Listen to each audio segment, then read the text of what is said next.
రాష్ట్రంలో public private పార్ట్నర్షిప్లో అతి తక్కువ ఖర్చులతో ఈరోజు పేదలకు అందరికీ స్కిల్స్ ఇంప్రూవ్ చేయాలని యంగ్ ఇండియా స్కిల్స్ యూనివర్సిటీని ఈరోజు మనం ప్రారంభించుకున్నాం.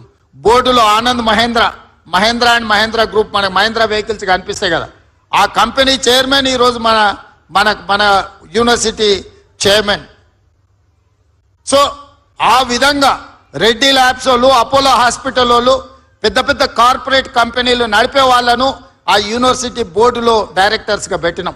సిలబస్ వాళ్ళే డిసైడ్ చేస్తారు, పిల్లల్ని వాళ్ళే సెలెక్ట్ చేసుకుంటారు, వాళ్ళకి చదువు చెప్తారు, వాళ్ళనే వాళ్ళ కంపెనీలలో ఉద్యోగాలలో తీసుకుంటారు. అన్ని రకాలుగా వాళ్ళు బాధ్యత తీసుకునే అవకాశం ఇచ్చినాం.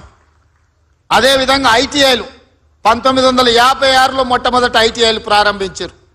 అప్పుడు ప్రారంభించిన సిలబస్ ఇంకా 2025 కూడా మనం అదే సిలబస్ చెప్తున్నాం.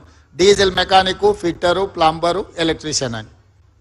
డీజిల్ మెకానిక్ అని అందులో చేరి అంబాసిడర్ కారు నేర్చుకుంటున్నాడు. బయటకు వస్తే అంబాసిడర్ కారు లేదు రిపేర్ చేయడానికి, బెంజ్ కారు BMW వచ్చింది. అంబాసిడర్ కారు రిపేర్ చేయాలంటే ఫామ్ హౌస్కి వస్తే తప్ప ఇంకేడా అంబాసిడర్ కారు దొరుకుతలేదు. ఏం చేసుకోవాలా చదివి మీరు చెప్పుండ్రి.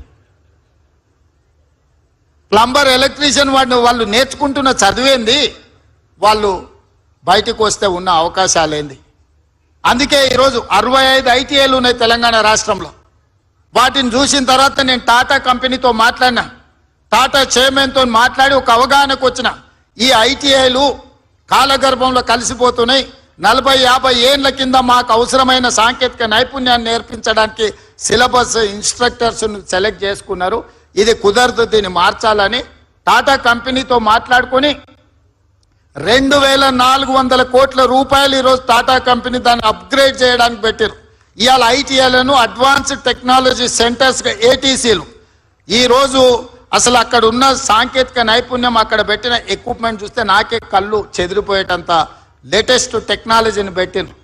ట్రైనర్స్ ట్రైనింగ్ పెట్టిండ్రు, ఇన్స్ట్రక్టర్స్ని వాళ్ళే ట్రైనింగ్ ఇస్తారు. 10 సంవత్సరాలు టాటా కంపెనీనే ఈ 100 ATCలను ప్రతి కాన్స్టిట్యున్సీకి ఒక ATC పెట్టండి, ప్రతి సంవత్సరం ఒక 2000 మంది విద్యార్థులను తీసుకొని వాళ్ళకి ట్రైనింగ్ ఇవ్వండి. ఈరోజు సాంకేతిక నైపుణ్యం ఉంటే ఉద్యోగ ఉపాధి అవకాశాలు మెరుగుగా ఉన్నాయని చెప్పి ఈరోజు టాటా కంపెనీని ఒక జాయింట్ వెంచర్ కింద తెలంగాణ రాష్ట్ర ప్రభుత్వం ATCలను ప్రారంభించింది. ఒలింపిక్ గేమ్స్ మీరు అందరు చూసారు.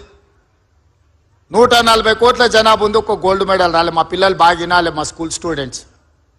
ప్రపంచంలోనే అత్యధిక జనాభా ఉన్న దేశంగా గుర్తింపు పొందిన భారతదేశం 18 ఏళ్ల నుంచి 35 ఏళ్ల మధ్యలో 60% జనాభా ఉన్న భారతదేశం ఒలింపిక్స్లో ఒక గోల్డ్ మెడల్ తీసుకురాలి. ఇది మన అందరికి అవమానం కాదా? దేశానికి అవమానం అయితే మనకు కూడా అవమానం అయినట్టే కదా. సౌత్ కొరియా పోయినా నేను, చిన్న దేశం, ఒక సౌత్ కొరియన్ స్పోర్ట్స్ యూనివర్సిటీకి పోయినా, 30 ఎకరాలు ఉంది. మన ఉస్మానియా యూనివర్సిటీ 1600 ఎకరాలు ఉంది అనుకుంటా. మరి ప్రొఫెసర్ కాసిం గారు చెప్పాలి, 1600 ఎకరాలు ఉంది. 1600 ఎకరాలు ఉన్న Osmania university, south Korean sports university 30 ఎకరాలు ఉంది. ఆ దేశానికి 32 గోల్డ్ మెడల్స్ వస్తే 16 మెడల్స్ ఆ ఒక్క యూనివర్సిటీ తీసుకొచ్చింది. ఒక అమ్మాయి నాకు తీసుకొచ్చి పరిచయం చేసి, ఏదో అమ్మాయి నాకు బొకే ఇస్తుందేమో అనుకున్నా. బొకే ఇచ్చిన తర్వాత ఆ అమ్మాయికి నేను శాలువ కప్పాల్సి వచ్చింది. ఆ అమ్మాయి ఆర్చరీలో ఒలింపిక్స్లో 3 గోల్డ్ మెడల్స్ సాధించింది.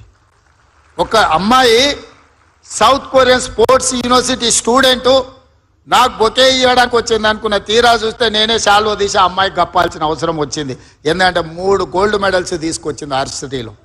మరి ఆ చిన్న దేశం 32 మెడల్స్, 30 ఎకరాలలో ఉన్న యూనివర్సిటీ 16 మెడల్స్ తెస్తే, మరి మొత్తం భారతదేశం ఒక్క మెడల్ కూడా దేకపోతే ఇది మనకు అవమానం కాదా? అందుకే ఆలోచన చేసి దేశ ప్రతిష్ట పెరగాలి అంటే తెలంగాణలో స్పోర్ట్స్ యూనివర్సిటీ ఉండాలి, స్పోర్ట్స్ అకాడమీ ఉండాలి అని Young India sports university and Young India sports అకాడమీని పెట్టి దేశంలోనే ఒక గొప్ప యూనివర్సిటీగా తీర్చిదిద్దడానికి ఇవాళ నిర్ణయం తీసుకున్నాము. మట్టిలో మాణిక్యాలను వెలికి తీయండి, నైపుణ్యం ఉన్న క్రీడాకారులను గుర్తించండి, వాళ్ళకి 100% గవర్నమెంటే స్పాన్సర్ చేసి క్రీడాకారులుగా తీర్చిదిద్దడమే కాదు, ఈ రోజు నిఖత్ జరీన్ బాక్సింగ్ లో ఛాంపియన్ తెస్తే గ్రూప్ 1 ఆఫీసర్ పోస్ట్ ఇచ్చిన సిరాజ్ క్రికెట్ లో రాణిస్తే, సిరాజ్ చదువుకున్నది ఇంటర్మీడియట్ ఫెయిల్, కానీ అన్ని రూల్స్ ఎగ్జామ్షన్ ఇచ్చి గ్రూప్ 1 జాబ్ ఇవ్వాల DSP చేసిన సిరాజ్. సిరాజ్ ఈరోజు డిఎస్పి సిరాజ్ అయిండు స్పోర్ట్స్లో రానిచ్చినందుకు. నిఖత్ జరీన్ ఇవాళ డిఎస్పి నిఖత్ జరీన్ అయింది. దీప్తి జువాంజీ అని వరంగల్ అమ్మాయి పారా ఒలింపిక్స్లో మెడల్ సాధిస్తే గ్రూప్ 2 జాబ్ ఎక్సైజ్ డిపార్ట్మెంట్లో గ్రూప్ 2 జాబ్ ఇవ్వడమే కాకుండా ₹1 కోటి నగదు ఇచ్చి వరంగల్లో ఇంటి ప్లాట్ ఇచ్చిన. నిఖత్ జరీన్కి ఇంటి ప్లాట్ ఇచ్చిన, ₹3 కోట్ల ఇచ్చిన. ఇవన్నీ ఎందుకు చెప్తున్నా అంటే ఇక్కడ ఉన్న ఉపాధ్యాయులందరికీ నా సూచన ఒకటే, గ్రామీణ ప్రాంతాలలో ఉన్న క్రీడల్లో ఆసక్తి ఉన్న పిల్లల్ని గుర్తించండి, దాంట్లో ప్రోత్సహించండి. ప్రత్యేకంగా ఈరోజు మనం ఎస్టాబ్లిష్మెంట్ చేస్తున్న కేజీపీవీలల్లో ఇతర ప్రాంతాలలో పిల్లలందరినీ ఒక ఇంటిగ్రేట్ చేసి స్పోర్ట్స్లో వాళ్ళని రాణించే విధంగా ఎంకరేజ్ చేయాలని. చదివితేనే ఉద్యోగం కాదు, చదివితేనే భవిష్యత్తు కాదు, క్రీడల్లో రాణిస్తే కూడా భవిష్యత్తు ఉంటుందని పిల్లలకు బోధించండి. గుర్తించండి పిల్లలో ఉన్న నైపుణ్యాన్ని, పిల్లల్ని నిశితంగా మీరు గమనించండి. ఆ పిల్లలకి ఏం కావాలనో మనం ఇద్దాం. మీరు ఏం అడిగితే అది చేయడానికి నేను సిద్ధంగా ఉన్నా. మీ సమస్యల్ని పరిష్కరించడమే కాదు, ఈ తెలంగాణ సమాజాన్ని నిర్మించాలి అని అంటే పిల్లలని బాగు చేయాలి. ఇవాళ నేను గంజాయి కేసులు ఇవి పట్టుకుంటుంటే చెప్పడానికి నాకే బాధగా ఉంది. గంజాయి పెడ్లింగ్ చేసేటోళ్ళు మన ఇంజనీరింగ్ చదువుకుంటున్న స్టూడెంట్స్, రెగ్యులర్ గంజాయి అమ్మేటోళ్ళు కాదు. వాళ్ళు ఇక్కడికి వచ్చిన తర్వాత ఏం చేయాలో తెలియక కొంతమంది పిల్లలు తప్పుదోవ పడుతున్నారు, డ్రగ్స్ బారిన పడుతున్నారు.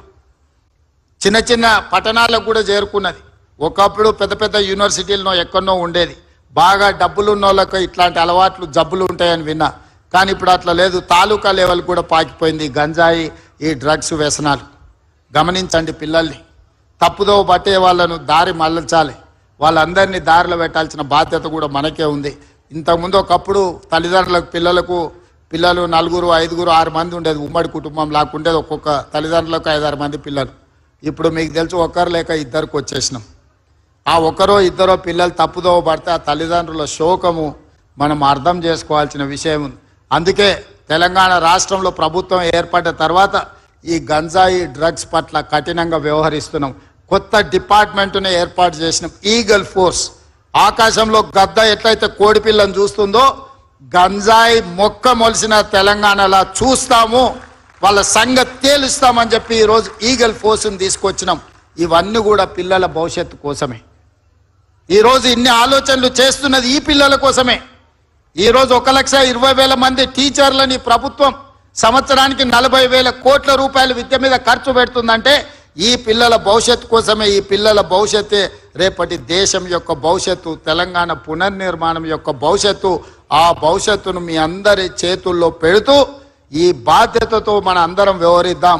మీరు నేను కలిసి తెలంగాణను పునర్నిర్మిద్దాం. ఈ తెలంగాణ ఒక అద్భుతమైన తెలంగాణగా, ఒక క్రీడలకు వేదిక తెలంగాణగా, ఒక సాంకేతిక నైపుణ్యం ఉన్న తెలంగాణగా తీర్చిదిద్దుకుందాం. మీరందరూ సహకరించాలి, మన అందరం కలిసి నడవాలి అని విజ్ఞప్తి చేస్తూ మీ అందరి దగ్గర సెలవు తీసుకుంటున్నా. ధన్యవాదాలు మిత్రులారా.